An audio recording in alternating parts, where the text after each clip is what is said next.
Today I'm in Senegal, Dakar. I have a special guest for you guys, Mr. Thione Niang. Thione Niang is a mentor to me, and he's a farmer, a social entrepreneur, he's a political activist, and he's a community leader.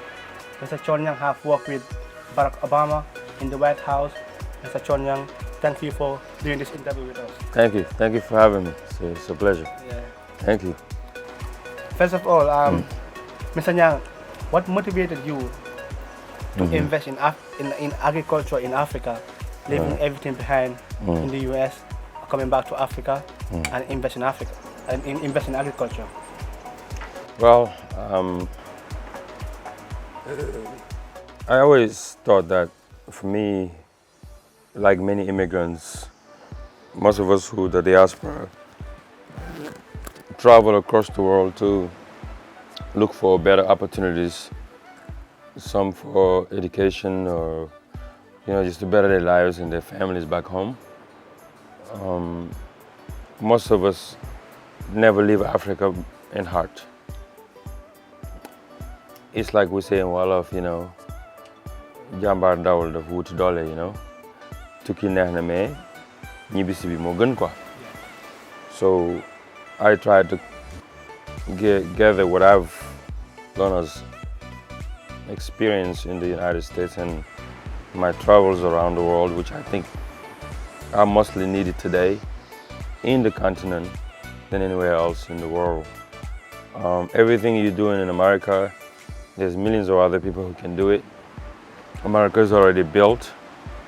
Africa is in the construction, and it needs its children, it needs all of us to bring various experiences from different parts of the world to be a part of what's being done right now. Many people just look at the negative parts of what's not happening and what's supposed to happen. But we shouldn't wait till things are done to come back. We should be back when we can to participate in the process of change. And that process of change should be driven by the children of the continent. That's what I believe in. And I can't sit in Washington to wish for things or some other leaders to get the work done. And when I looked at the areas where we need help the most, I've seen many parts in the world that you have to be self-sufficient before you do anything. There is the basics of understanding of agriculture is at the core of everything that we do. And if we can't feed ourselves, we can't educate ourselves, we can't do economics, we cannot think competitive with the rest of the world, we cannot build our infrastructures, we can't build our hospitals, we can't build our schools, because many people, a lot of people, or the majority of our population are in a position to live day to day, like they're in a survival mode. And that is because we haven't created an environment where people are not worrying about what to eat every day. We can't feed ourselves. We're waiting for China, Asian countries, or sometimes in Ukraine and other countries to give us food. If you look at Senegal, most of what we eat is transported from overseas. Most of what you eat in the Gambia is transported from overseas. So how can we change that spectrum? When I've started coming back home and I see that problem, me being a social entrepreneur and being a person who was always looking at what can I do to bring my humble contribution to what can change the bigger picture for all of us, then I can say I have to go into farming. I cannot not do that because I have to bring solution to the dearest problem that I see. Energy and agriculture are key to what we do, and in education and etc. Education, I've been doing a lot with Give One Project and now building institutes and schools and etc. But I've done a lot on energy with Econ Lighting Africa. I thought it was time for now to get dirty on the area of agriculture so we can set the stones on our level, no matter how small it is, then hopefully we can inspire people like you to continue on the legacy and do bigger than what we even thought of we could do. This is why I got back home and living in the villages, working with the rural areas, working creating jobs in the rural neighborhoods, but also working with young people and women to make sure we empower them so they can be the next Dangotes, the next Nkrumahs, and the next, Tony Elemelus, the next Akons, and etc. So they can create an environment that everyone will benefit from Africa that the least of us can be the best of us, that our poor people, our people struggling in those neighborhoods, we can get them out of poverty, not only fighting poverty, but creating wealth. Africa is a wealthy continent. It's a huge continent that's not poor. We are not poor. We are wealthy. We've been told we're poor. I don't believe that we're poor. I know we're not poor. But mentally wise, we are, because we've been trained for so long. And we're working to change that mentality where young people can see the wealth, that we can leave everything in Washington with all the glamorous things around that, to see that the wealth is not on what you have. It's about what you can do with the bit that you have that can benefit the many people around you. This is what I can say about why I come back home. My second question to you, Mr. Niang, is how does agriculture help the local economy here? Well, agriculture is tied into everything you do, as I said in the basics of what I was talking about. Majority of, Senegalese in the population, more than 54% of the population, live in the rural areas. The more jobs, most of the jobs created in this country are all farmers. They're creating wealth, but they're local, small farmers, family farmers, if you go inside the rural areas of the country, because majority of people live in rural areas. But even the people who are in the cities, the big cities, one older guy told me in Passy, one of the towns in Kaolack, is a small village, told me, Krasasi, that in Wolof, ñi nekk ci taax yi buñ fa ne mënee nekk toog fa ñi ci tool yi ak ci àll bi ñoo leen fa téye. It means it takes people on farmers. He's the one that's guaranteeing to make sure people of the cities are staying there, because we're feeding them. We feed the people in the cities. We feed the people in between, suburbans and all stuff. We feed the people in the farms, in the villages. So farming is at the cornerstone of our economies. But I think Africa is missing out a lot when it comes to economy and farming, because we grow so much in Africa, that we could be industrializing here, transforming in Africa, and it doesn't create an added value, so it can create more jobs and bring more revenues in our countries. Instead of that, we take it overseas, that it pack and bring. I'll give you an example. In Senegal and in the Gambia, in Casamance, all the way down to Guinea and Mali and all of that, during mango season, we have so many mangoes around our areas, most of it go bad. We don't have enough factories that can turn them down into drying mangoes, into putting them into juices and etc. Package it well and sell it to our communities, and even export it overseas, where we can balance our budget, balance our trade deficit.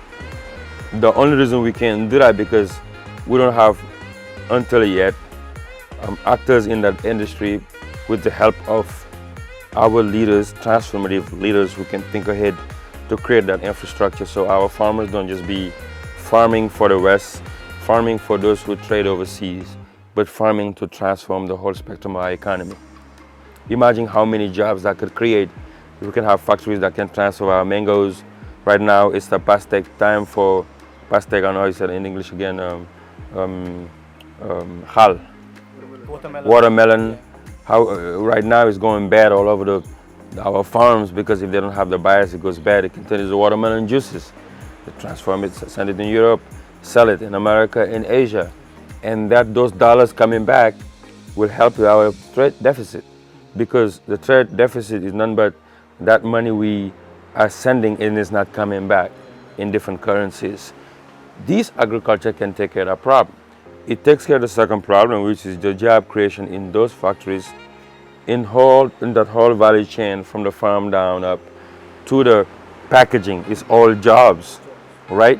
You have designers there, you have marketing there, you have transportation, the people that's transporting it from A to B, from the farm to the factory, from the factory to the port, to those people that are putting it in those vessels that stay containers that are taking it. This is a whole value chain of jobs that are bringing revenues, that each one of those people that are making 500,000 CFA, $1,000, even $50, will take it home go to the store next door, buy some stuff from the house. That money is going to that store, it's paying the kids' school, paying for food for the family, and it floods the economy.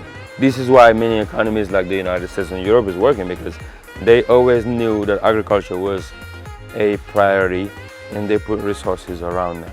And I think we cannot develop Africa without putting agriculture and farmers at the cornerstone of everything we do, because we have to solve the problem of the survival mode before we do anything. And this is why most of the people you deal with, they're always trying to get something from you quickly, because they're all in a survival. It's like it's a quick thing, you know.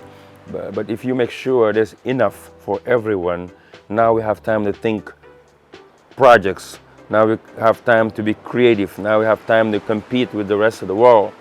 But we can build top roads. We can build IT industry, because those people who are supposed to be thinking IT, the young people, and creating environment for the next generations to build the new applications, the new softwares. We need to create that whole economy of the IT and of the internet in Africa. Cannot happen as fast, because those young people who are supposed to do it are trying to survive. They are trying to take their boats, go the back way, or they're trying to find a way to go to Europe or the United States just to find something to feed themselves and their families. Again, it comes back into agriculture. We create wealth through agriculture. It creates a lot of jobs. It makes people not hungry anymore. And when you're not hungry, you can think, you can create, you can participate, you can project the future, and not only project it, but create the future for the next generations to come. The reason why I'm coming back home and doing all these things that I'm able to do is because I was able to get enough to be comfortable, not worrying about hustling for money every day. Then I can think and get people around me who can create these things with me. If I can get millions of other young people like that, Africa will be the first continent in the world. And I believe this will happen sooner or later. But it depends on us to do it. If I do it, you do it, somebody do it. Next thing you know, it's like 5 people calling for change. Sooner you know, millions of other people will be answering and acting towards the change for it to make it a reality. Thank you. No problem. The last question I have, what advice will you give to the Africans living in the diaspora who wants to invest in Africa, in agriculture? What advice will you give them with your experience? It's very interesting, because my book coming out in March is about that. Advices to my young brothers and sisters or family members, anybody that loves Africa and wants to come back to invest in general, but particularly in agriculture. It is not an easy field. It's a very time consuming, it's very expensive, and it takes a lot of patience. But I tell everyone, the greatest opportunities are where people think there is nothing. You go where there is nothing, then you create something there. What's the point of going where everyone is and trying to do what everybody's doing? It makes you you're not doing anything new. Because the field is so empty of agriculture, most of our farmers here are seasonal farmers. They farm during rainy season, and the rest of the year, majority of the big farmers here are Europeans coming down, taking our land and building, and you can't blame them. We don't want to do it, somebody else will come in our place to do it. So you who are in the diaspora, by waiting for somebody to do it, you could do it, it's your home. But do your homework, you raise money, and don't come and just pour it into agriculture quickly without understanding, studying it, doing your homework, talking to people who's been there, understanding how it works before you go into it. Because if you don't, what will happen is you'll put so much money, so much energy, have the wrong people around to work for you on the ground. You go back to wherever you call your countries, current countries, US or Europe or UK, you come back and you don't find what you wanted, then you get discouraged, then you turn away, you don't come back to Africa again. I've seen many people went through that. So what I'm advising folks is that get your little fingers wet a little, come on the ground, learn about it, don't put too much money, do step by step, make sure you understand all the in and outs about the business before you get into it. It took me 5 years to be where I'm at today in agriculture, and I'm nowhere near even 10% of where I want to go. But before I get to that 10%, I've wasted millions of dollars of money coming into those farms, me not understanding it, and I didn't have the mentors who can help me to guide me through it. I didn't have the right workers, the local workers around who can help me to get to results, because most of them that I was hiring, again, was looking at me as money machine, which they do to most of us from the diaspora. Again, it comes back because of their survival mode. I can understand them now because they just try to get $1 to eat, which doesn't justify it, but that's the reality here. So to warn you when you're coming home, always have that in mind and take it easy. Agriculture is about patience, it's about endurance, it's about long term. If you want quick money, don't get into agriculture. If you want to put money today and tomorrow you get rich, don't even try it, because it's not going to happen. It's something that's a long term, and you have to have the love for the farm, for the land, for the vegetation, for the green, for earth, for human beings to be able to do farming. Because I do believe farmers are, as we say in French, c'est le père de la nation, c'est le farmer. He's the head of the family, the head of the nation is the farmer. And we have to give that farmer that state. And if you want to be in that state, it takes time, for a lot of time of endurance, of experiences and extra. So my advice is that take it easy, come on in slowly, learn it. Don't send your money. You have to be here.